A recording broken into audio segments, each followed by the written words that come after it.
By the way, NRO, National Reconnaissance, they run all the super secret birds, spy satellites. Amazing stuff that they have. And if you go to their headquarters, it says over the door, "We own the night." And I turned to some people on my team, I said, well, we need to own the light. They can have the darkness, we'll have the light. But that's their motto, we own the night. And you can see anywhere, anytime, through cloud, down to anything you're reading. And you can be talking to a friend on the top of Mount Everest or anywhere else, they'll hear every word you're saying if they want to know it. That is true. Ben Rich said this. There are no private conversations anywhere on Earth, number one. So forget Snowden stuff with, PRISM. I mean, that's like level 1 intel gathering, NSA. It is. It's like, it's not even, because the president knew about it. And so the Senate, if they knew about it, it's like 40-year-old technology. It's true. Absolutely true. Because the real action's in the unacknowledged special access projects. And so when Ben Rich said we can take E.T. home, as you saw in the movie series, he meant it.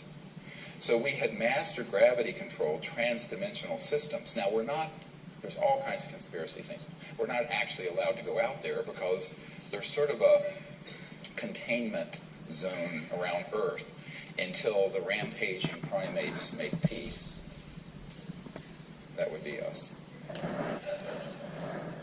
And quit clubbing each other over the head over stupidity like ideologies and this ism and that knowledge and whatever. We're not allowed to go too far out there. And there is a containment policy. It was lifted for the moon, because we do have facilities there, but no further. I only have a couple hours, so I can't get into all the details of this. I'm trying to give you the big picture. Now, that means, of course, anyone doing this, what I'm going to go through in a moment, is going to be running into the buzzsaw. Anybody read the book Into the Buzzsaw, the foreword by Gore Vidal, about people who journalists who tried to blow the cover off huge stories like this, going through the buzzsaw and being chewed up. Some were killed, some died, some had suicide, some got sick, some fired, whatever. But it's an interesting mainstream media book, actually.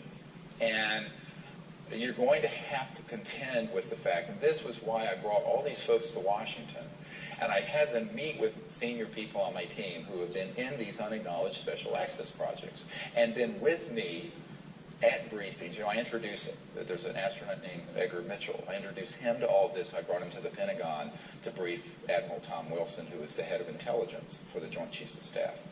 So back in the late 90s, 97.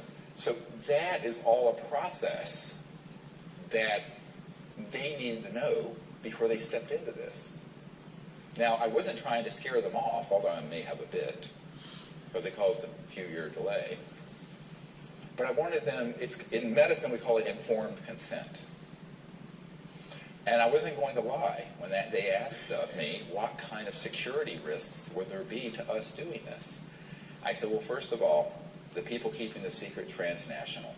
They have representations, covert, deep cover in your country. They have technologies like you cannot believe. And they have reconnaissance over France that will know everything you're doing in real time. So nothing will really be done secretly. So that you factor into bake that into the cake from the get-go. And they went, oh, mon Dieu, And I said, yeah, okay, so it doesn't mean we can't do it, but be aware. So it became this cat and mouse thing to set this event up. That apparently there was a woman here who was there. And some other people I know.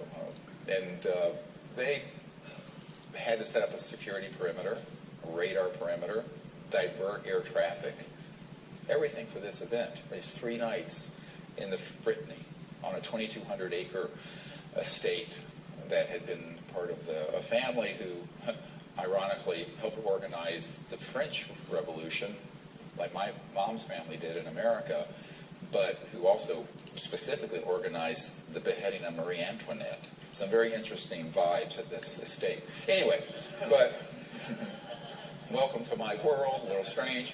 But anyway, it was beautiful because the events that happened were just magnificent, even though, it was not known by, there were 60 people there were only a dozen or so that knew why we were there.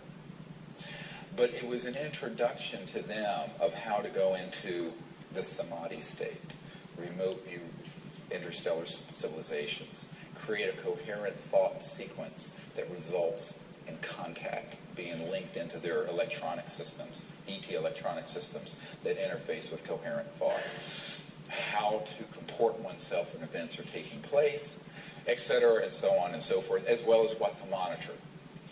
And moreover, what the philosophical underpinnings are that lead to successful contact. It cannot be an us versus them military approach, because that leads to nothing but a disaster.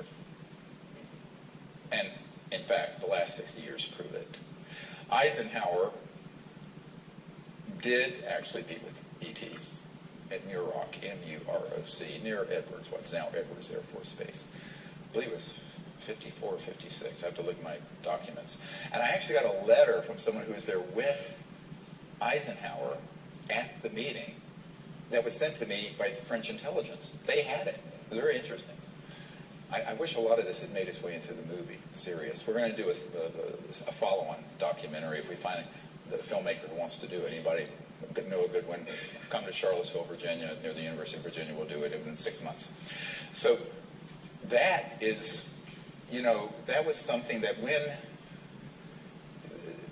they realized that there were all these issues around making contact, but that it could be done if you had the right philosophical perspective. Because the ETs are not unwilling to make contact.